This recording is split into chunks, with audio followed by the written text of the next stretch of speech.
art includes so much rejection, so much adversity, so much of having to see maybe a negative review, or there's also many joyful things about it. But, you have to weather that and internally be like, okay, and just keep going.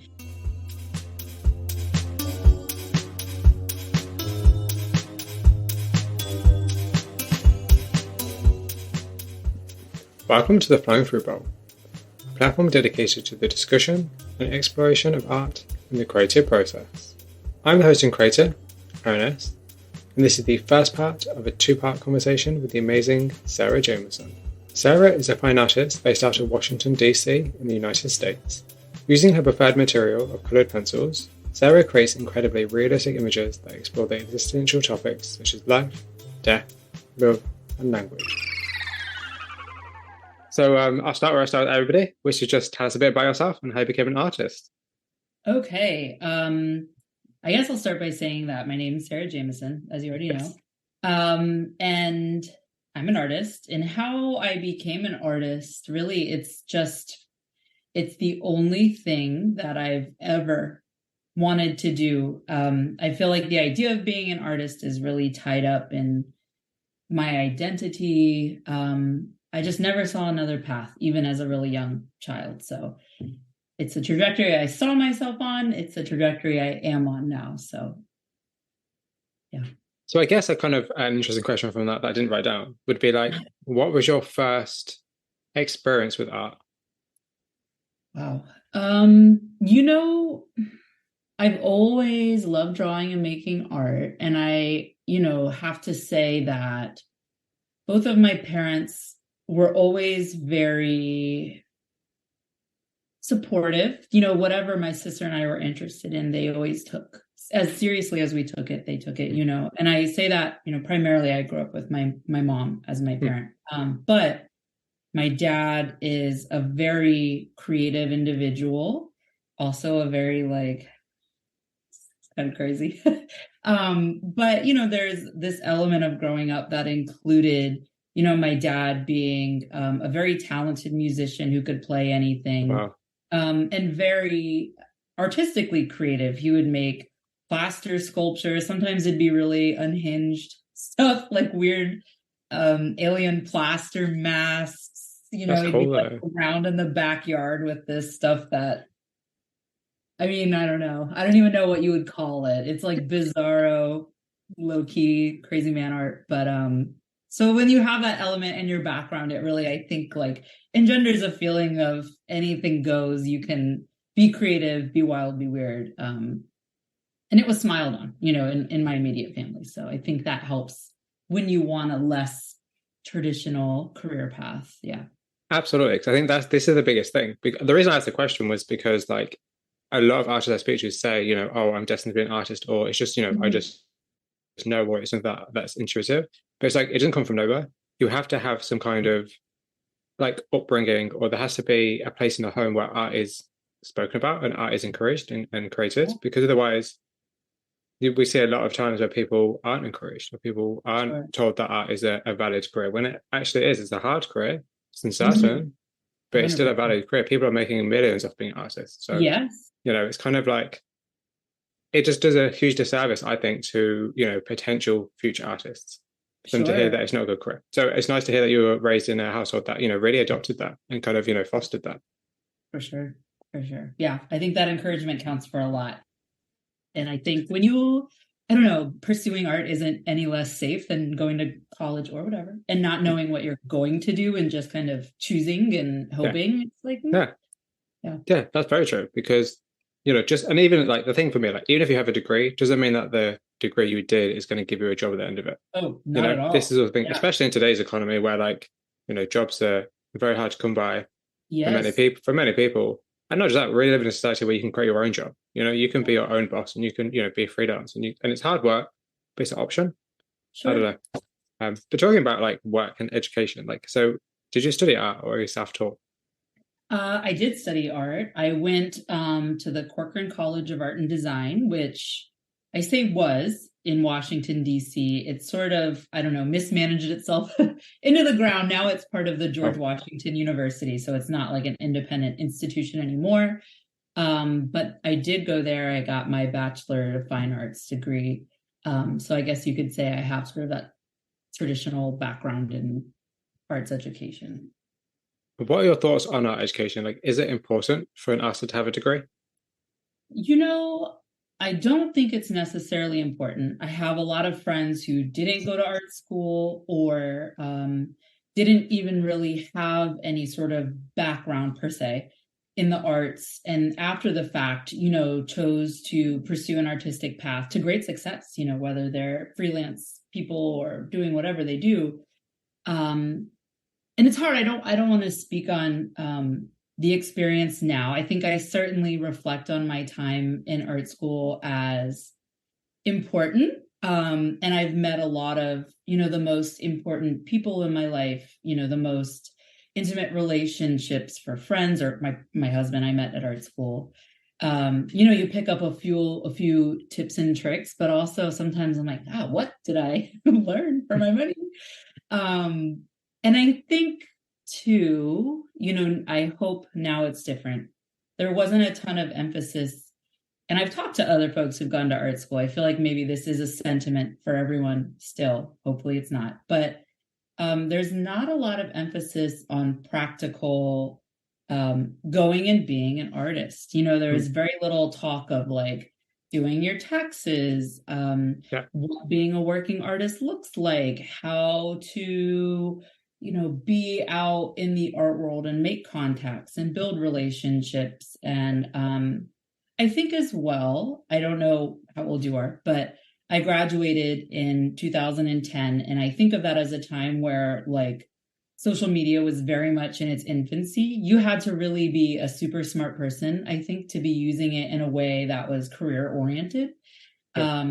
So it just really was not in any of the toolkits given by faculty to students or for students. Like it was still very much, you'd be using filters and that like rounded edge cropped frame, and nobody was, well, I don't want to say not nobody, no one I knew was using it in a way that would be constructive for building their art career. And so I think that's a big element of being successful or at least findable in the art world now.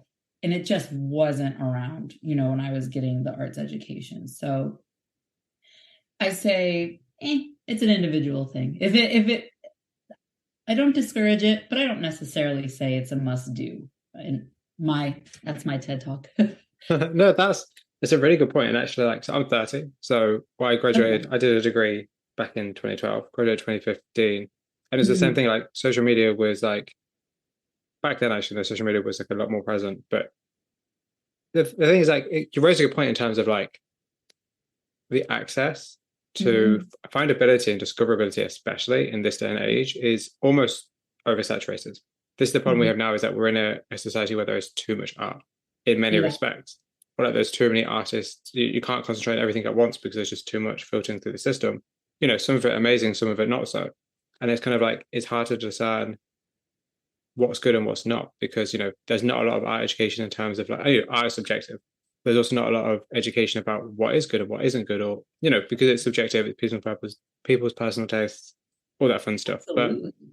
I think it's interesting because a lot of people say exactly what you said, like it's an individual basis, because education isn't for everybody. I think it Mhm. can be really important, and you Sure. can make some really great connections. A lot of people, I know, have made great connections from having done a degree, or they've really Mhm. learned something about themselves doing that degree that they wouldn't have otherwise. But then there may be things you might be able to find on your own potentially. So I Yes. definitely agree. I think it And definitely depends on the person. there's also, I mean, I can speak only to like the US institutions, Yeah. but there's a big difference if you get into somewhere that sort of has blue chip connections. Hmm. Your sort of state school with an art program may not necessarily offer you what, and I don't want to like necessarily name names, but Yeah. there's some schools where you're like, okay, they're getting funneled into a very specific pipeline, or at least coming into, because I also have the belief, like you mentioned it, your degree sort of only works as hard as you do. But that gives you access, I would say, maybe shortcuts to places that would take people with less resources longer to reach, if ever. So that's another thing too worth considering, I suppose. Yeah, that's true. I don't know if the same thing could be said here for the UK. Maybe it could be, but I don't really know enough about like what the best universities and colleges and places are here Right. because don't pay attention to that. Yeah. But I do though wonder actually. Now you said that, it kind of makes me think of like degree shows and Mhm. the way in which people will go to degree shows to seek out new talent and then foster that new talent. I feel like that's always a good plus of doing a degree is like the degree show and the potential to Mhm. have your work seen by somebody who might actually be considering investing in it or at least looking for new talent. I guess Sure. that could probably be the But, only benefit. Um, so why is art important to you? I mean, it all sort of stems back to just that feeling of like that it's just this integral part of me. It's inseparable from my selfhood. So there, it's sometimes hard to put into words where it's like it's important to me because I think of it as me, in the way that other people I'm sure have other, things that they identify themselves with. But when I think of myself, if I were to describe myself, it would be like, yes, I'm, an artist, and that's sort of the primary thing I think. It's just always been the thing that I have associated with like my purpose, my reason for being. And so if you're Hmm. always operating under that pretense, there's no thinking of like, why is it important? Should I go after it? It's kind of like, okay, you have to be doing it or you're just unhappy and you're not living in this meaningful space. You're not sort of being true to this core identity aspect. It's hard. It's really hard to kind of put the right words to it, but it's this thing that I'm always chasing because I feel that I must do it. That makes a lot of sense. I hear a lot of people say the same thing, but I kind of also wonder, like, Yeah. if you weren't an artist, what else would you think you'd be doing? Oh, archaeology. Oh, wow. Yeah. That's the only other thing I think I could see. There's something I have such a strong interest in, like archaeology, or we'll say like culture history generally. And for me, I think of like sitting crouched with little trowels looking, for hours for one little gem. I feel like I love it. So that's a really interesting consideration because it's quite an interesting parallel to the work that you create and the idea of you sitting in front of a piece of work for hours, Mm. creating something. That's kind of really interesting, actually. That's a nice parallel. Yeah, I love a long, tedious, dig it out, arduous process. I do. I don't know. So Yeah. that's one thing where I'm like, I've never felt necessarily called to pursue that, but it's like on a bucket list of, because I know you can join volunteer like digs and things. Yeah. Yeah. So that's on a bucket list where I'd love to maybe like spend a summer and go and do at some point in life. Yeah. Wow. That's a cool idea. It's always interesting to know what people's interests are outside of art because I feel like, as you said, if art is kind of like, if it's part of your identity, like at Mm. what point do you lose yourself to that? Because, you are still a human at the end of the day. Yeah. And it can be hard, it's such a complexity of pursuing art full time, which I'm privileged to be able to do. The last 5 years I've been doing art exclusively, and it's the most rewarding, joyful, purpose filled thing of my existence. However, it's also the most tumultuous, sort of anxiety inducing, when the thing that you love is the thing that you also have to equate to, like, okay, it's not making the money it needs to make at X, Y, and Mm. Z time. It becomes connected to all these fundamental, like, life, like bill paying. It can also easily become, you are lost in it, but it's like your biggest blessing. And I say it with an asterisk. I don't want to call it your biggest curse, but um, it can be very unwieldy and heavy to hold when it's trying to fulfill every part of your life, practical and sort of like idealistic. It's hard for it to be both. So it can cause a lot of contention, minor breakdowns. I don't know. It operates on many levels. So it's like, you're always lost to it in ways good and bad. It's so hard to speak on, but I'm sure other folks who pursue the things that they love maybe feel similarly. Oh yeah, I can imagine because it's like, you know, we'll get into it in a actually not that long. We'll get into it in a bit, but no, it's true because it's Yeah. like if you do anything full time, you're doing it full time. You know, it's going to become the way you pay your bills. You know, the way and it will give you the boundaries or limitations of what you can't afford to do because it depends on the work you produce. I meet so many artists who are part time who always say to me, "Oh, I'd love to be full time," and I always say to them, like, enjoy what you're doing now because when you become a full time artist, you're not going to create any more work. Yeah. You won't be creating any more work. You'll be doing all the admin stuff that comes along with you creating the work you're creating now. Yeah. Because you'll have to look for galleries, you'll have to be selling your work, you'll have to market your work. And if you don't like marketing your work, you're going to struggle because how else are you going to make money if people don't know who you are? Absolutely. I think there's a perception that doing art part-time or having a part-time gig to supplement your artwork, at least for myself, maybe I'm speaking for myself, but it's equated with maybe like not being there yet, or perhaps I've failed because I need to go back to a job. But I just think it isn't true. I mean, someone sent me a reel today. One of my friends and I have been talking about reading that Rick Rubin book, Drawing a Blank, but it's about creativity and inspiration. But it was a clip of him just speaking on, sometimes the calling in your life exists outside of the space where you do what you have to do to make sure you can live and walk in your purpose. And it's just, I'm a full-time artist, but I sort of never disclose the idea of maybe you need to pick up, like, my background's been in different art jobs or waiting tables and things like that. And even now I wear several hats. Well, I'm sure we'll talk about that too, but, it's like you do what you must do, and it's not a regressive step or, a commentary on whether or not what you're doing is valid or loved or successful. So I don't know. That's one thing I always kind of like to muse on, because I have a lot of friends who kind of go in and out of sort of traditional working, we'll call it, in order to keep their arts practice moving in a forward trajectory. Yes, I agree completely with that because I know a lot of artists who do art full time, but they're not necessarily getting paid full time. Yeah, it takes a lot. And I feel like there's a distinction between being a full time artist because you're making the money to be able to live, and being a full time artist, but you're very, very much struggling to make a living. And I kind of feel like sometimes you should just kind of accept the fact that you could be in a much better place if you did have a part-time job and you're making, your bills are being met and your needs are being met, and you can still create the work you're creating.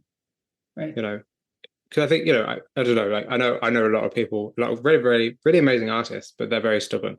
I think it's just a thing with artists because it's about, I think in many ways it's probably about control and the idea of like being able to choose the life you want, because, we all have that perception of the artist is like, they're the kind of person who can just kind of do what they want and they wake up and create art when it's nothing, nothing like that. Yeah. I think a lot of the people I know are very much like, I only want to do this because this is what I really believe in, which I respect. But at the same time, like that's not always practical. Sometimes you have to realize like actually you need to make money. And if what you're doing right now is making the kind of money you need to think about that. But I can only say that to people to know they're going to listen to me. I co-sign on it. Yeah. Okay, so let's talk a bit about you becoming a full-time artist. So actually, I'm just kind of curious, Jenna, like, how did that kind of journey happen? And at what point did you know you were able to be a full-time artist? Mine happened. So, I went to art school and leave with loans as you do, and I'm busy, working various jobs or waiting tables. And honestly, leaving art school, I kind of was feeling like, don't even know up from down. I don't know. It's been 4 years of this weird experience. So I waited tables for the longest, as I said. And then I began recruiting, arts recruiting at my college that I went to. But ultimately, I mentioned earlier, they sort of, disintegrated as an institution. And so that was, people getting fired left and right, a lot of transition. Ultimately, I made it over to George Washington University, worked for a time in their office, but really no shade to George Washington University, but it really wasn't the fit. It wasn't the space that out and out arts recruiting had been previously. And so I left there to go work at Whole Foods doing design and signage. And, being there was really a blessing. The hours were like very early, like 7 a.m. to 3 p.m. But it allowed me to really start concentrating on making art, and really became that ideal. I don't even want it to call it as full-time work, but, getting home around 3, I have the whole day to think, what do I want to do? What am I doing? How do I move forward? So that was around 2016, 2017. And I was able to start getting some, just a little bit of momentum, showing work locally, was fortunate enough to earn a couple solo shows. So I felt like, this is great. It's kind of really taking off. And flash forward a few years, 2018, I don't know, the dates get fuzzy now. But Amazon purchased Whole Foods and they sort of gutted out a ton of stuff. And so I knew it was coming. They gave us the timeline and I was kind of like, all right, let's hang on. Let's get the severance package. Let's figure out what's next. And I was sitting with my husband, eating tacos somewhere and talking about next steps. And he was really like, what if you just tried art full time? And I'm sort of feeling overwhelmed and I'll cry anywhere for any reason. So I'm there like crying over tacos, and he was just kind of like, why not try? There's been no, what you would consider a safe job. Everywhere you've been has, had some sort of tumultuous thing, whether it's getting bought, well, both cases being bought by another institution, things are changing. And he's like, what's the worst thing? If it doesn't work out, you find a new job. He's like, so I believe in you and you should do it. And so that really was terrifying in many ways, but to link back to the art school conversation, although he's not a practicing artist, more hobby for him, he's someone for whom it all sort of makes sense. He understands the world, the nature of art, sort of the up and down process of just trying to make it. I don't know if there's a better phrase. So in some ways, in many ways, not some ways, always, I feel very blessed to have a partner that sort of gets it. So that was it. And it's been up and down, a real roller coaster of some years. I'm like, what am I doing? I don't know. But then some years it's like, wow, no, this has been a really fruitful year. And I'm making, good, like a full-time equivalent money doing this. So, when it's good and when it's bad, he's been a great cheerleader that, I'm not wanting to jump off this path, but he's always someone who's like, he's very measured. I'm kind of the one who's all over the place and he's a little more even keeled. But to say, look at, step back, look at the full picture, look at, all that's yet to be done. You can't be so hard on yourself. Most businesses take a long time. I mean, essentially any working artist, any working X, Y, and Z person with whatever dream they're chasing, if you were doing a brick and mortar, you wouldn't expect for many years, when they say you're taking out loans, you're opening a new business. If you're doing it that way, you're not supposed to be generating true income for, however many years you're operating on loans in the first part. And so, someone who I think is a good measured balance to my anxiety that's sort of always like at level 10. So all that to say, he was an integral step in me jumping into it and an integral step for me when I need to be like talked down off a ledge of like, I don't know what's next, or, at times that feel very uncertain in the journey of art making, but that was kind of what it was. And I'm grateful to him, and he helps me sort of, I think, on any journey. The one thing that you can't do is quit. And so that's what I'm operating under. And that's something that he's sort of helped be in the background, being my biggest cheerleader, making sure that I do it. See, I think that's interesting for a variety of different reasons. Yeah. I think the first is the idea of, well, several ideas. The first is the idea of routine. The idea of like, yeah, you had a job that you may not have liked, and it might have been like an early job, but you had the routine to then go and have the time to create. You could set that time aside. It might have been like the amount of time you wanted, but it's still a period of time in which you could be like, okay, every night from like 3 till 6, I'll work on something, and then you can have that routine. I think routine, I'm a huge fan of routine. I work very early. My days are very long because I do this. But it's like I'm a huge fan of routine, and I think every artist needs to kind of figure out a routine for themselves. Which, it's a conversation I had actually last week with an artist who's an interview I edited this morning. But people need routines, but people need to understand what their routines are and when they're most productive and when they are going to be able to create work. Because I feel like if you have a part-time job, especially, and it's like all over the place, like different shifts every day, you're not going to have time to create. You're not going to be in the mindset to create. You need to carve some time out for yourself, which is just for you to create. And then therefore you'll have a body of work to produce. And then therefore you'll have that something to show to people. I think it's finding the time to create the work in a meaningful way, I guess. So the second thing that's interesting is the idea of like severance pay and the fact that your job kind of like came to a natural end. I think I've heard from a lot of artists that the reason they went full time is because of that, because their jobs, their full-time jobs kind of went bust. So I feel like if you have a full-time job and you want to do art, making that leap is always hard. So to have some kind of like natural occurrence to make you like kind of force you to give you that time, I think that's a lot easier. So I think that's also good. And thirdly, the support. I think that's something that a lot of artists don't have. Is somebody very close by to give them that support and to say to them, you know what, like, don't worry, like, what is the worst that can happen?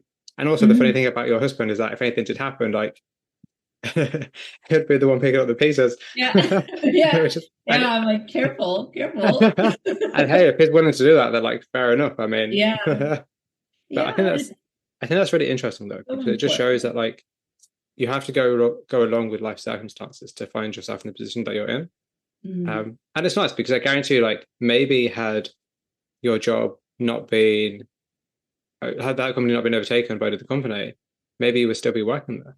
Yeah, it's possible. It was a job that I did truly enjoy and love. It was, a low stress, you don't take it home, mostly fun, reasonably creative. I would have definitely foreseen, eventually maybe making that transition, but it may not have been till when, I don't know. But I do think, that the name of the game is truly, like you said, sticking to that schedule and discipline. And you mentioned too, sort of carving out that space to create, but also acknowledging that you're not always going to feel like it. Not every day, and this is particularly important when it's full time, is a magical day in the studio where you wake up feeling inspired and like just ready to get in there and hit it. It might be a day where you feel like trash and like nothing you do is coming the way you want or whatever it is, and so it's the discipline to make the time to create and do it no matter what. It's that effort over time sort of equation that I'm hedging my bets, that effort over time equals success in any way that it can be defined. It's not necessarily like showing at the Louvre or something. Not that I don't do that, but all that to say, it's like there's nothing without discipline, and that's just full stop, period, end. So when did you feel comfortable giving yourself the title of artist? It still feels a little bit weird to say. I started saying it when I started doing it full time.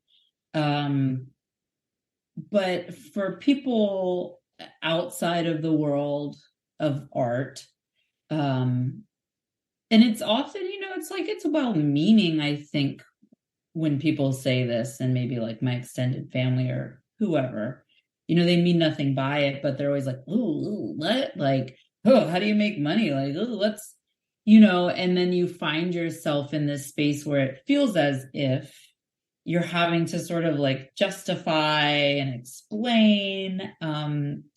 So like that always, it still happens. And so it feels a little, yeah. But, I just think it's like another one of those instances where you stand in it and you only owe as much explanation. I don't know. Artists never go to other people and they're like, astrophysics, like, how'd you get into it? So I don't know, but I've fully embraced it since doing it full time. It never felt very authentic to say it if I was doing, a side hustle or doing I'm waiting tables and serving steak and being like, I'm an artist. There's something about that always, there was like a certain dissonance there, but I've embraced it more fully since starting full time. I think maybe it's because people aren't educated enough to understand the kind of the spectrum of what being an artist is. Because people think, oh, if you say I'm an artist, they're like, oh, cool, yeah, you draw or cool, you paint, and it's like, no, you do so many other different things. And and I guess as it leads into the question nicely, in terms of like, what other hats do you have to wear as an artist in terms of like just the creation of the work? Yeah, a lot. I mean, and I'm sure you can certainly relate to this as well, but you're the one who's scheduling, you're always researching, and replying, submitting applications, which is a ton of writing all the time. It might be grant writing you're maintaining and ordering all of your studio supplies. You're the one, that's being your social media manager. So making sure that when I'm drawing, I'm thinking, oh, okay, let me go ahead, film this content. I got to put out a time lapse. And let me make sure it's a reel, because that seems to be the thing that Instagram's pushing to high heaven, and then being like, oh, do I dip my toe into TikTok? Do I do, shorts on YouTube? Because those are probably also getting pushed to the moon right now as they've just rolled it out. On top of, you're delivering the work, you're packing the work, you're sending the work, you're making sure you're offering prints so that there's always some sort of option for people who maybe can't buy a full retail priced piece, or that you have, little bits of residual income kind of coming in from time to time. Teaching for myself, one of my side hustles that I very much enjoy is I'll teach an art class for adults once a week. Wow. It's so fun. But, that's one where it's like, okay, let me make sure that I'm reaching out and contacting to make sure we can order supplies for the class. And then I'm like, oh, I'm going to buy a bottle of wine so we can all have a good time and draw.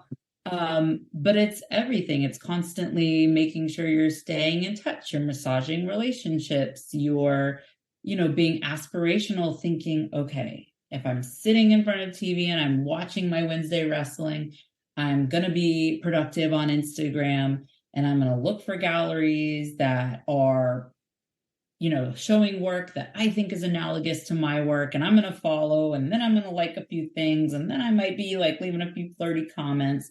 It seeps into, if I get an order at night, I'm making sure I'm going upstairs, like getting things prepared for the next day. It's something that there is no like off, no, I make my schedule. If I wanted to like jump a train to another state today, I could do it, but you're never off of work. The hats you wear are a lot.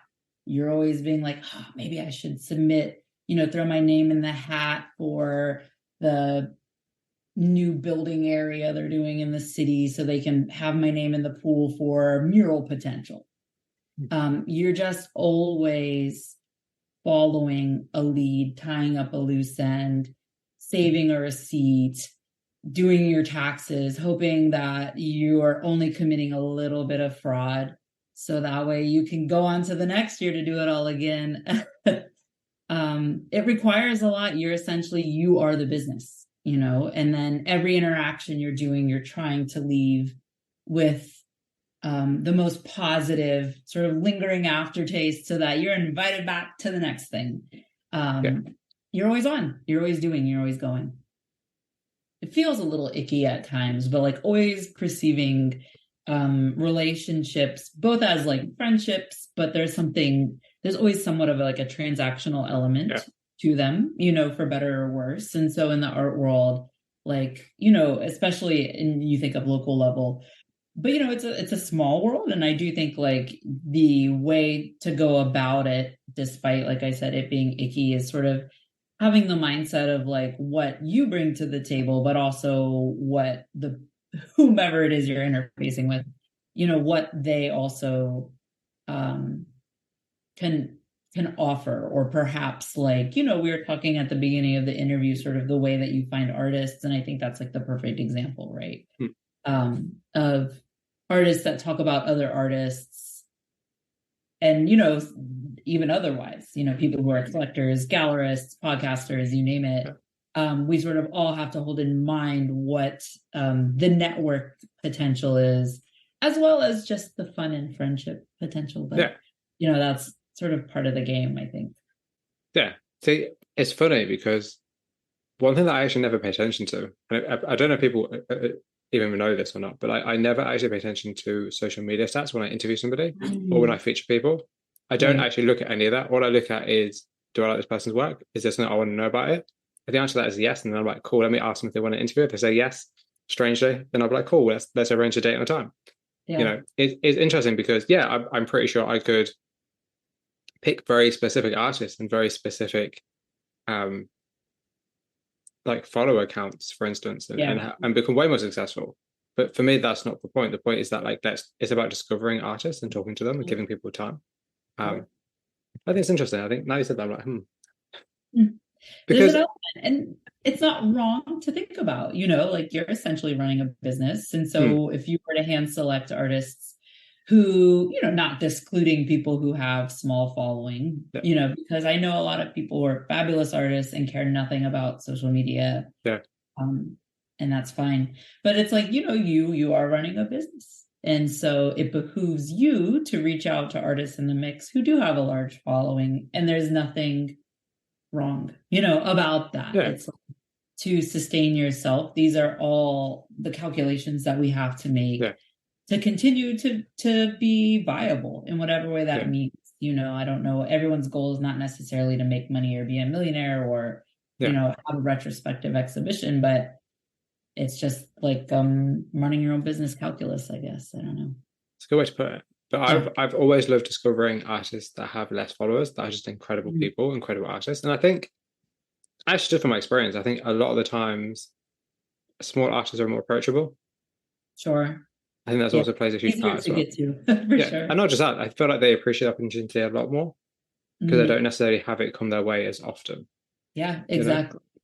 And not just that, like I feel like fostering talent that people haven't seen, or like championing people who may not feel like they're good enough because they might not have a big following when their work is incredible. Like it does a lot of good for people. But we'll have to say, we'll see what happens in the future.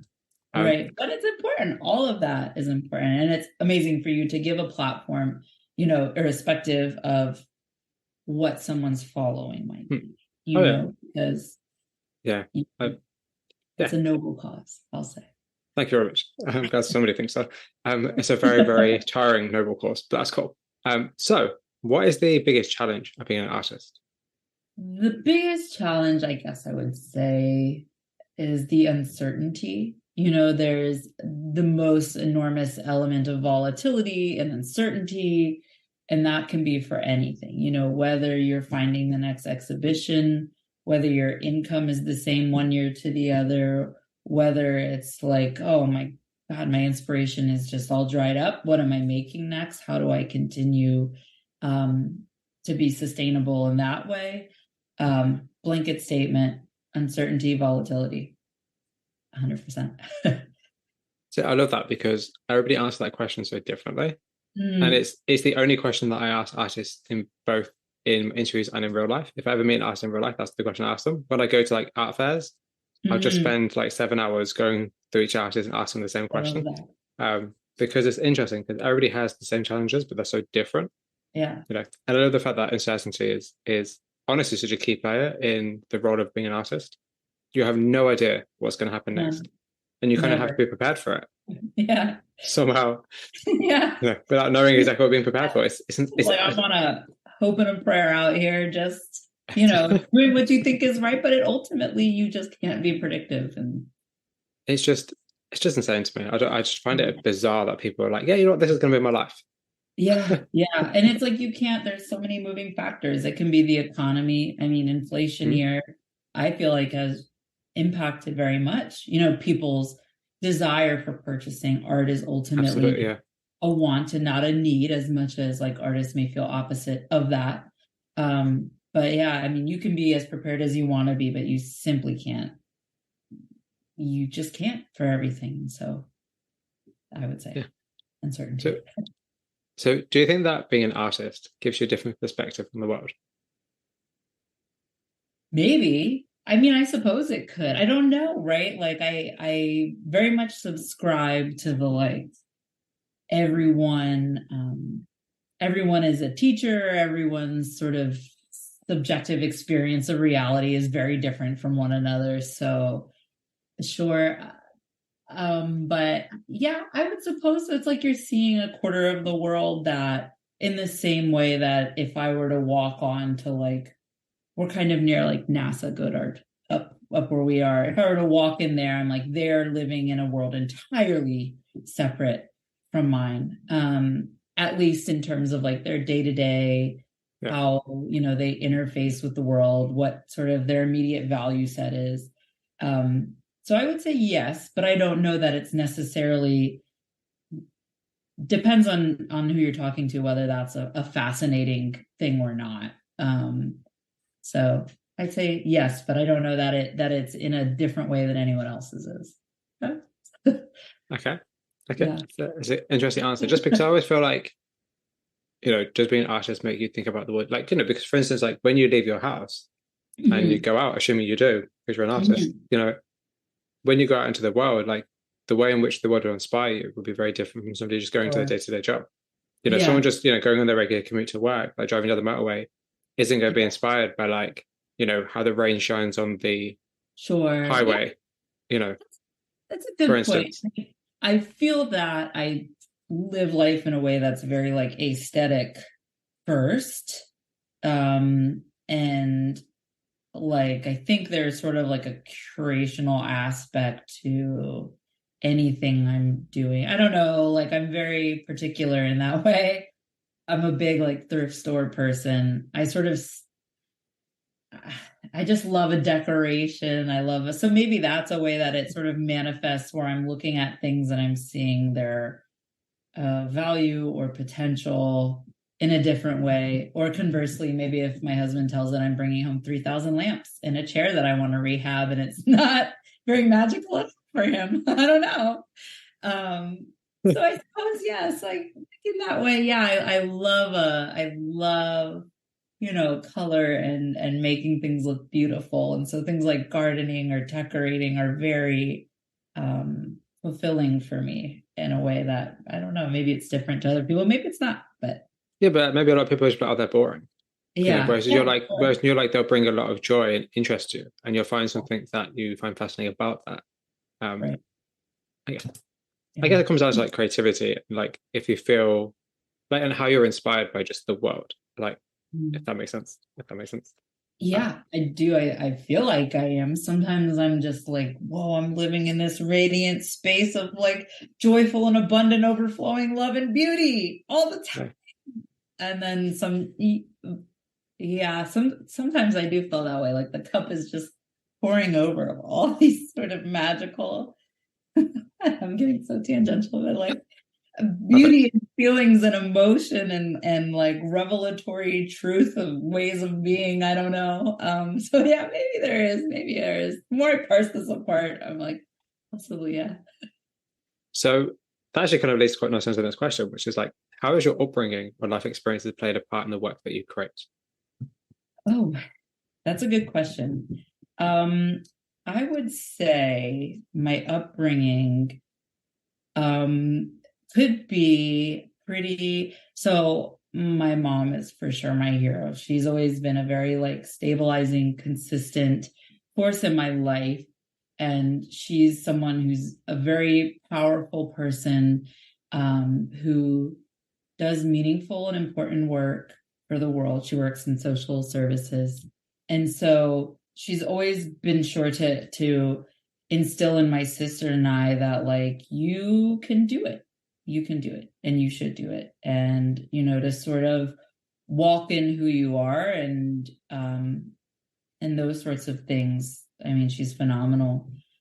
I think like it's a much needed balance to the chaos element. That was my dad, is my dad. And so like there's a lot without getting too into the weeds, a Yeah. lot of just like weird shit that like growing up, um, you know, like riding around on overturned buckets without seats and belts in my dad's van during rainstorms where there's like strings attached to the wipers and you don't know if you're going to live or die.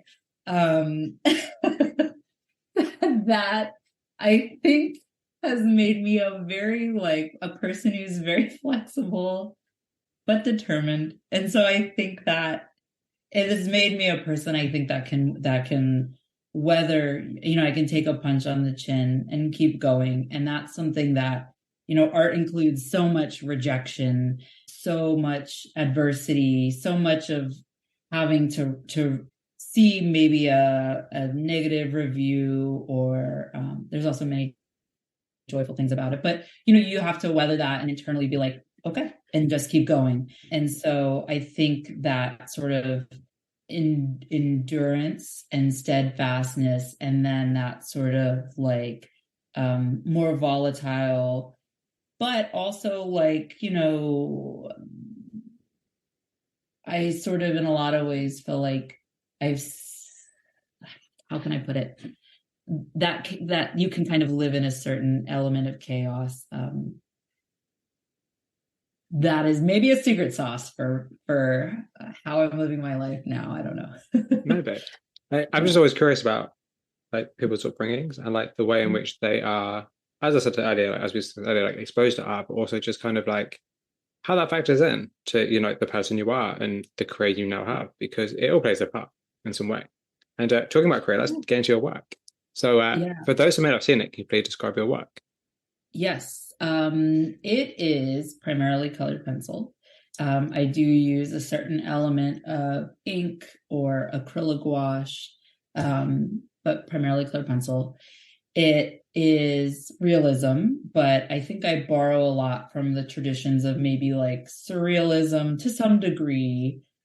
And it is work that depicts, for me, and it's sometimes hard to put it into one sentence elevator pitch, but I think a lot about sort of the nature of sort of how we exist and function culturally. My work used to deal a lot more specifically with like digital media, but you know, I think of the idea of, and there I do a lot of reading, you know, books about culture or history, ideas of things of like how do we define sort of tragedy or apocalypse. You know, oftentimes you think, we'll say of like the fall of the Roman Empire, it's not like the people living there knew that they were living in the fall of a great civilization. But you know, you look back on it now and we can say it's X, it's Y, it's Z, it contributed to this. So I love to sort of parse apart like how culturally we define like symbols and ideas and shared experiences and sort of our connectivity as it exists digitally or, you know, realistically in person, and just examining that. You know, a lot of the work I'm doing for me is sort of meditations on those ideas, and maybe the idea is like the infinite, or perhaps it's like the idea of maybe like love and betrayal, or the idea of a tragic event and how we process that. You know, we never, rarely is it a firsthand thing. We're often experiencing it in a way that is online. So it's always comes to us where there's already commentary, there's this certain context, there's an idea of like truth and reality. And how do we define that? Like where we sit sort of is an important factor in how we define that. And so the work that I'm making, I would say blanket statement is sort of based on our culture, but each piece I hope is parsing apart and delving into individual aspects of that. Because this is the thing about your work. It's like when I was looking at it and I like properly looked at it, I was like, this is really hard to define. You know, because I read your statement and I was like, this is cool. It sounds really good. But I'm like, Thanks. but is it about this? You know, this is the thing. Yeah. I feel like your work is it's so ambiguous, but not in the way that you're making it deliberately ambiguous, if that makes sense. Like Yeah. you could look at it on one hand and be like, oh, this is you know a highly detailed drawing that's you know took an insanely long time, you know, and people can appreciate it for that. But it's more about there's actually a meaning behind it. There's a message you want to tell people. There are questions your work is asking. Yes. And it's funny you say that. I was just working on my grant for DC and I was reading my statement and I was like, this is right. Do I work about this? Because it's hard. I do find it difficult to kind of like put it into a statement. So that's a kind of a I'm gonna after we speak, I'll be reevaluating that because that exact phrase was in my head. So it's funny you said it. So it's like you're in my own mind. But yeah,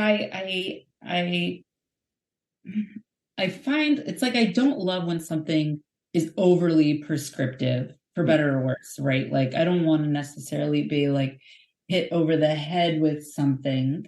I'd rather that people look at the work and draw their own conclusions, which happens anyway. You know, it's sometimes you can have a statement that you think says it all. And this would happen a bit in my when I sort of started making work more full time. I was creating, and I've taken them off my website because now it's, you know, 5-year-old work. But small sort of iPhone screen size pieces, very specifically about sort of digital media culture. And it was very informative for me because it often, like, even with the statement that I felt was very clear about what it was about, not only sometimes people maybe, and it was maybe more of a certain age bracket. If you were older, maybe you weren't so fluent in memes, but it was also valuable because I found like sometimes it didn't matter. People thought it was lame and not worth doing anyway, or that it wasn't maybe important or culturally sort of the touchstone thing that I perceived it to be. You know, and maybe you'd get written up somewhere, you know, everything is your teacher. And for me, I was kind of like, okay, noted. You know, I think I'm talking to a specific subset of people in my work. Is that what I want to do or not? And is what I'm most interested in truly this specific or not? Is it this prescriptive and literal or not? Or is it that I want to make something that I find beautiful, engaging, fulfilling what I am thinking about in my head, and perhaps less directly narrative, less prescriptive, less literal, more expanded. I'm trying to find the right word. You know, I spent a lot of time thinking about if these memes, you know, the bottom line question is like, whose couch does it go over? And is that interesting to me forever, what I'm making? And is it sustainable to my practice forever? And so being reflective about that. And in some ways, I think it has led me to be a little bit more ambiguous and a little more aesthetics forward. But I do feel that it has also put me in a place where the work feels more mine, more of a reflection of like my identity. I don't know.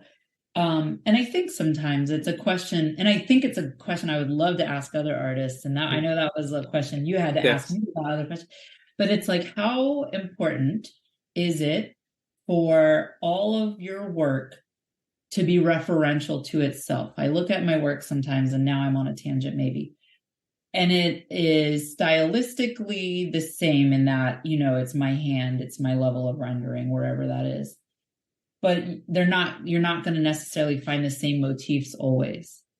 And, you know, sometimes I'm peeking in on other people's work. And I saw an artist once who I admire, Eric Jones, and he had said, I don't know if it was on a story or a post, and he was kind of like, I'm paraphrasing, and hopefully he's a statement he still stands by. I don't know. I don't know him, but it was something to the effect of like, having this successful art career is sort of making the same painting over and over and over, with limited room to experiment or expand. I mean, I can't speak again to his exact sentiment, but it had me since always thinking like, is the work I'm making quite disparate from one another?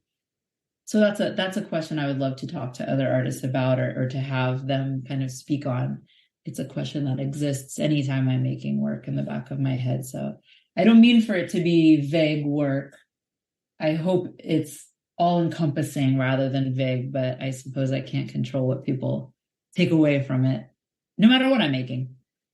So being probably kind of annoying, because probably annoy you slightly, but obviously I took a phrase from your statement, so I want to ask you about it.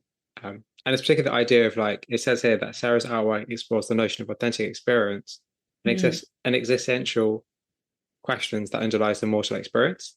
And just kind of the idea of authentic experience. Like, what do you mean by that?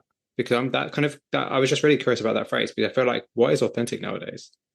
Yeah, that's sort of my question too. I think about it a lot, because it's entirely subjective, right? I think what's fascinating about anything, I'll read physics books or books about physics. I'm not a math person. I only can appreciate it purely on the level of like,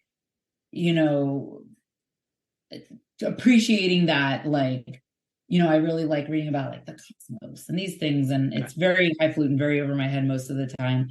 But it's like things are both much weirder. Like things can be in superposition where like the particle could be anywhere till we observe it, but yet you're looking at the object and here it is. That both things are true and factual, but nothing is as it seems. I talk a lot. I'm always on a soapbox. People probably that I talk to a lot about are like, shut up. But, I think there's like this idea, at least in America and maybe everywhere, of like the public square and free speech on Twitter. And it's almost beside the point whether or not they're a private company and they can make their own rules and blah, blah, blah. But it's like, it's, to me, fallacy, because I'm like, it's not this public square of free speech on Twitter. You've already had everything you're seeing is mediated and built by the algorithms. This is not a true public square. It's not, it's already pulling from what it thinks you like to see. You're only choosing, you're only following whomever you're following. It's like, what is true and authentic? What is perhaps a symbol to me of sort of this idea of like, the piece I'm working on now, it's sort of about the infinite. And when I was really little, sometimes I would not be able to fall asleep at night because I'd be contemplating what the idea of being dead forever meant, and like the eternal sort of unknowing that time is, and it's kind of it's a more highfalutin idea now as I say it, but I'd lay in bed and be like, oh my God, it's forever. And but is it beautiful or is it ugly? Doesn't matter, and so, I'd be 8 thinking about that, not quite at that level, but I could contemplate what eternity meant in blackness, and then be like, well, before I was born, there was eternity and there's no thinking or feeling. So, but to me, it's like, that's my experience. It's objective to me. It's subjective to you. Is infinity the absolute most beautiful concept, or is it the most empty, like low entropy, sad end to everything?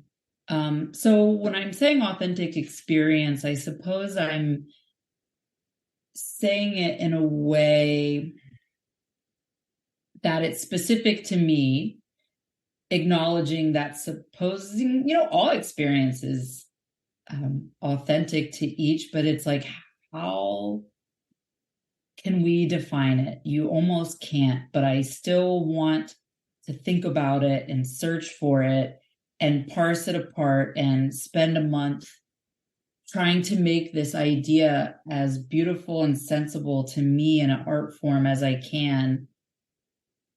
And that's it. I can only send it out. People can love it or hate it. I don't know.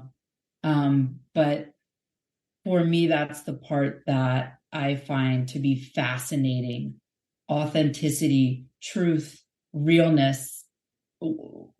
What's really the end of a civilization? What's really the end or a beginning? Or sometimes I land in a place that it's like, there's no truth. It's all meaningless. Let's just, but I love that sort of thing. I sort of love the existentialism of like, what is consciousness? Where is the line? What is life? What is real? What does it mean? We don't even know, not to get like super wild, but like, we don't even know what it means, like all of what is civilization like in 100 years or 1,000, if we're there at all. We might not be.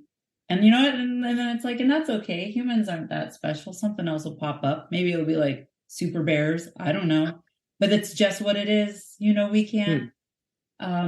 So anyway, that's what I'm trying to like pack in to the work. Do you think that that's apparent though? Through looking at your work, say like online especially, do you think that's apparent? I hope that it is. I don't know that it is. And that's where I have to release it. I think there are people who will look at the work and maybe be like, yeah, me too. And then there's people who will look at it and be like, not for me. And then there's some people who might look at it and be like, well, it's just beautiful. I like it. And all of that is valid. What I hope and wish is the thing that I can control the least. And I try very hard to create work that honors my vision, that I hope, and I try to be good about whenever I finish a drawing and I put it on Instagram to like sort of write what it was about. But even then, if I'm like, I did a good job, I feel like I really did it. Someone could still look at it and be like, that's stupid. It's the part that I literally can't, I have the absolute least control over. I really hope that people love it and read it and understand where I'm coming from, or just appreciate it. But any artist, that's the absolute last thing we can do. And I try to be intentional, and I try to be, wise about my choices. But only you can tell me that for yourself. You can't even tell me that for your roommates or whoever. So I don't know. Can you tell me, do you think it's successful? You can be totally honest. Yeah, I think because you put context to it, yes. If you didn't have the context, then no. Yeah, that's fair. Because I think the thing is that like, this goes into this question as well, is that because your work is so busy and it's so visual, like it's not just, oh, this is a nice abstract painting. It's like, this is a highly detailed piece of work that you can stare at for hours and see loads of detail in. It's kind of like, I kind of, when I look at your work, I'm kind of like, do you want people to look at it as a thing of beauty? Or do you want people to read into it? Because I kind of feel like your work isn't in that really interesting middle space where like, it's visually beautiful, but that's not all it is. A lot of artists create work that is just stunning, just to create work that's stunning because people will be attracted to it. But your work is almost like a gateway into bigger ideas and concepts. But it's just, you need to make sure that, well, I say you need to make sure, but like it's kind of up to you as the artist to make sure that people understand there is something more to it than just a pretty image or, this really interesting, very detailed image. Because the things that like your work visually is incredible. And particularly when you see your reels and see how long it takes to make, it's like you look at that, like that's insane. But then there's all for me personally, I'd be like, why? And I'd seek out those answers, but not everybody will do so. Right. I think that's a great point. And that's what I mean when I say everyone's your teacher, because we'll have this conversation. And again, like when you said the exact phrase I had in mind for my statement, I'm like, okay, maybe that tells me that I do need to be revising my personal statement at the very least, and more communicative at best, because you can't, all the time I look at work and sometimes I think like, I don't get it, Hmm. or what, I think there's like everything, there's sort of fads in the art world. And I feel Yeah. like right now there's a bit of a fad for it, almost like they're beautifully rendered always, but they have the look of like a bad render of something, like an old N64 graphic. Do you know what I'm talking about? And I say that in a in a Yeah. way that's appreciative, and it's not a critique. But I think like, all right, it's this sort of weird render of like, maybe it's like Mickey Mouse, or maybe it's like a person, and they're beautifully done. Maybe they're often airbrushed. But I say it's a bit of a fad because I see it in a few places, and I think like, well, there's several people doing it, and what is it? And why? And that's just me. And I like that work. I would put it on my walls, but I'm not sure I don't want to say it doesn't mean anything. That Hmm. sounds really bad. But I think like, all right, and what? And so then I marinate on that to say like, well, does it matter? There's some people who really love to know the story. There's Hmm. in art, you always have to, part of what you're selling, I think, is also yourself, and your art's practice, and then what the piece is about and what your work is about. But then there's some people who just like it. And the other day I was with one of my nieces, and she was kind of like, hey, if you don't sell that piece, I'm kind of interested. I look at it and I just want to eat it.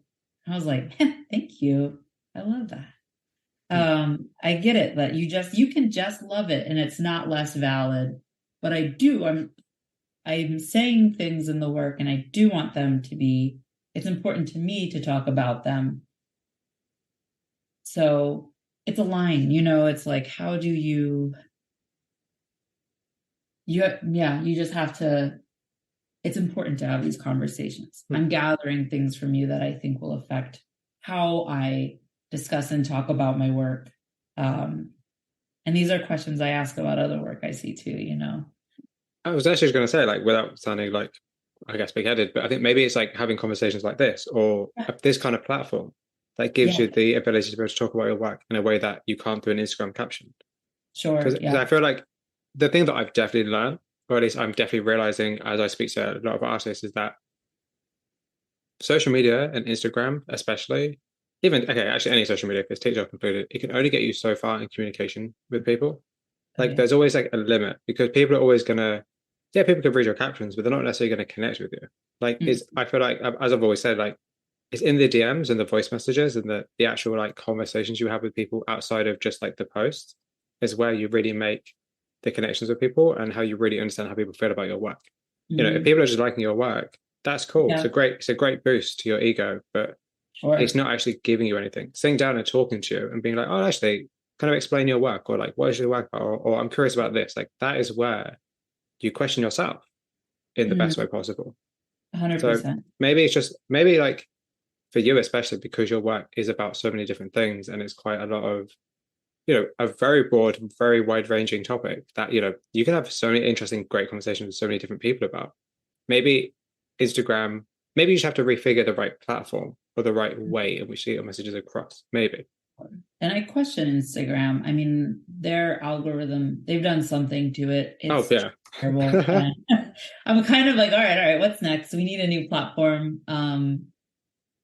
Where it is, I don't know. Who will make it? I don't know. Will Instagram, I don't think it's going anywhere, probably, in the way that Facebook doesn't, but it's not really like a practical space. But it's also like, okay, ooh, where are the galleries? We got to be where they are, or the collectors. It's like we have to, whatever the next platform is, it's going to be sometime. I wish it was here now, but before everyone agrees, it's like, okay, this is the cool place to be, Yeah. and this is the new thing. And it's so true. It's like it's very empty, where the likes tell you nothing, the comments tell you nothing. It only sort of operates in the way that like everyone, if enough people like it, then it can be boosted Mm, more people see it, but it gives you no constructive feedback mm, as to if people are hearing what you're saying, and then how are they responding to and internalizing, what the work is about and what you're saying the work is about, and whether those match. Hmm. Sometimes it's like I feel like, oh, the statement's got to be super broad because every piece is kind of about something a little different. And that feeds into the question of each piece being aesthetically sort of not necessarily linked. Hmm. Is it a pro? Is it a con? Is it a non-issue? Is it the art world? Everyone do what you want. I That's don't quite know. hard. I've always said, and I feel like I said this in every interview, but I've always said like Instagram should have a feature, and when you like something, you have to answer why you like it. Hmm. I feel like that would always help because it's like you don't question why you like something, you just like it nowadays. And it's like, and Yeah. like such a vague term. So yeah, so I was gonna say, so kind of going back to the question of the question you asked me about like your work in terms of like, do you get that from your work? Like I think actually because your previous work was more related to memes and digital culture and like pop culture references, I think because that's much easier for people to understand and get, I think maybe Mhm. because of that, looking at your newer body of work or like the work you're creating now, it's not as easily discernible. I think anything that's with all due respect, like no Yeah. disrespect to artists who No. use it, but And I. anything that's like pop culture or meme related is like I don't want to say like it's an easy subject, so it's not, but it's also like it caters to a lot more people. Yeah. It's a universal language for a lot of people. Whereas in the way Mhm. you're creating now isn't necessarily. What you're creating now is very specific. Mhm. So maybe that's the kind of distinction of why maybe people won't necessarily understand it straight away. I just love memes and all that, pop culture kind of reference the world we very much live in. Hmm. Yeah, and it was hard. And then I don't know if I'm done with it forever, but it Hmm. would be, I mean, and maybe it's just the environment I'm in. I don't know, but it's like I did my one and only time being sort of written up, having an exhibition written up in the Washington Post. The person who reviewed the work just didn't get it and didn't like it. When I Hmm. read the review, the gallerist was kind of like, "Oh, did you see that? Like, here's the link. You got written up." And I read it. I was like, "I don't think he liked it that much." And and he definitely, or they, I shouldn't even be giving clues, but because Hmm. he's perfectly entitled to all these opinions, and they weren't, and that was a big teaching experience for me. Like, it wasn't wrong opinions. I realized like it's so fluent for us, but there are some people who looked at it and was like, this is maybe the dumbest shit I've ever seen, and have um couldn't appreciate, like, at the time Pokemon Go had come out and it was nuts. People were everywhere Yeah. doing it. Oh yeah. And it's kind of like, Pikachu, that's so passe. Remember Pikachu? And it was like, man, you're not even living in the same world as me. Yeah. So it was a reckoning of, like, again, like how, and maybe that's, maybe in hindsight, what put me a little bit on the path of like, okay, what's this sort of like reality space? What's this what's the sort of objective and real thing here? It's sort of unattainable, but it's worth exploring. I don't know. It's like I can never tell. Maybe this is another question for all artists. Like, where are you in your arc, of art making? I'm always like, this is the work I make. It's in its final form. And maybe it's never in its final form. You're always being seeded by different experiences and ideas and feedback. But I wonder if that's a question that you would ever know the answer to as an artist. Because Yeah. is it for you to be able to answer that? I don't think you can until Yeah. because one could argue until you've created your final piece ever, you'll then know the trajectory of your work. Yeah. And I guess you wouldn't probably know you've created your final piece ever. I don't know.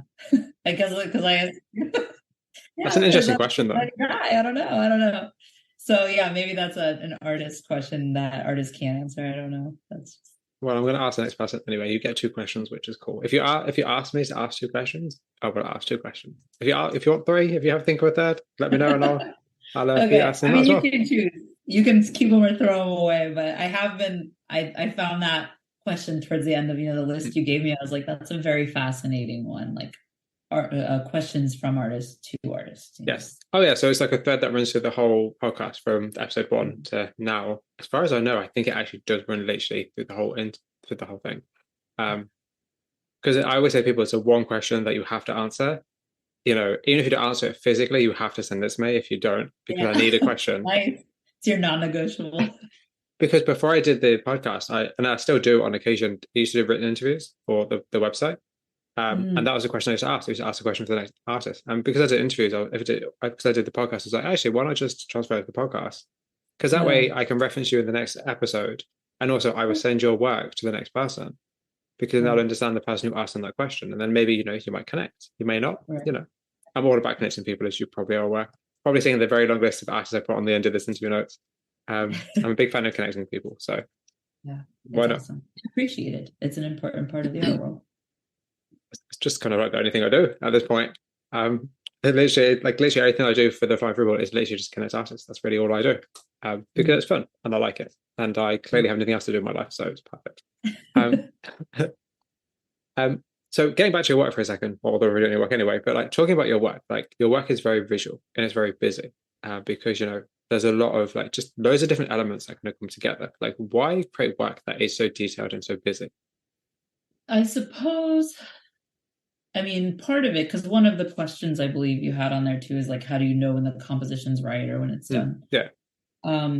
There's sort of an innate knowing that you can't, it's almost like, okay, here's where I feel like this is it. You're always sort of trying to follow the balance of sort of what makes things visually interesting, right? Rules of thirds, or making sure things are balanced or that they're very intentionally not.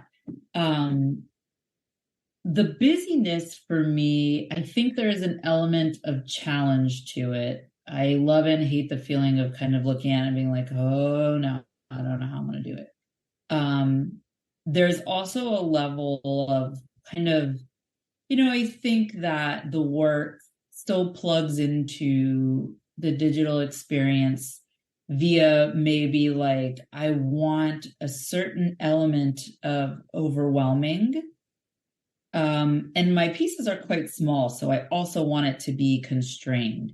So I'm hoping that there's an element of tension that is ideally beautiful, where it's like a nice assault on you in some ways, where it's complex, it's busy, it's maybe you have to sit with it for a minute to sort of make sense of it, or just kind of get everything that's there. Those are things that I feel when I'm interfacing digitally, or where I'm reading something that's quite dense and it's over my head, and maybe it's about sort of quantum physics or something, or it's like it's so busy, it's so dense, it's so beautiful, it's so beyond my understanding, and yet it's everything all at once, and it's iconic, and it's often can be packaged quite neatly into a theory or something. And maybe that's me not understanding things well, or maybe that's the right takeaway. I don't know. I'm not a math person, and the stuff that I find that I love reading about is incorporates a lot of that. But so that's what I want. I want something that is busy, but it's also kind of pulled back. It's something that has some level of conflict with itself, that it's very vibrant. I love neon colors. I love colors. I want something to be hyper saturated. I want the things that I make to exist in sort of an unreal landscape. It's realism, but it's not. And they're not, most of the work is not grounded. There's not perspective. There's not necessarily shadow. It's not existing in a grounded space. So I want these things to be unreal, but also meeting reality in a way that I hope that is a nod to, all that I've been talking about, constant barrages of imagery and things that are seeking our attention. I'm looking for that density, for that complexity, but also that distance and that space and that sterility that comes with all of it. So you just said they're not grounded. That's a really interesting way to describe your work, because it's almost like phone screens or computer screens, the way in which like they're not grounded to anything. It's like just like images we see on a screen placed in front of us in a realm that's not actually tangible, but to us, but it kind of, it's like, how can I explain it without sounding like an absolute idiot? It's really interesting because it kind of gives me the kind of understanding, I guess, of your work now, that your work is an object, right? Okay, bear with me here, okay? So your work is an object, and you look at it and it's visually detailed and it's small, because the idea of being constrained is a nice idea, but that's just the surface. So basically you're painting like a surface. Yeah. Underneath that surface lies a whole, I guess, world of meaning, but it's all for the viewer to kind of discover that underneath the kind of, I guess, almost like shiny, glossy exterior. Yeah. If that makes sense. Your work is like the surface. Your work is like the surface of a lake, but the themes are the actual water underneath it, and it's up for the viewer to dive in as far as they want to, or they can just gaze at the reflection in their water in their. They can gaze at their reflection in the water and only see the shallow side, which is just the work, or they can dive in and understand the experiences underneath, I guess. That's beautiful. Thank you, Aaron. Yeah. That's a very off-the-cuff analogy, but a very interesting analogy. I think art, that's what art is in general, actually. I feel like maybe I should use that analogy just and make myself sound smarter. It's yours, TM. That's beautiful. That's a very awkwardly thought out and kind of trying to get that vision in my mind. But I think that's interesting because, like, as I put here, like, a vaporwave, to me, maybe it's not to you. And when I typed it, I was a bit like, what's Sarah going to think of this? But I was like, there's kind of like a vaporwave aesthetic.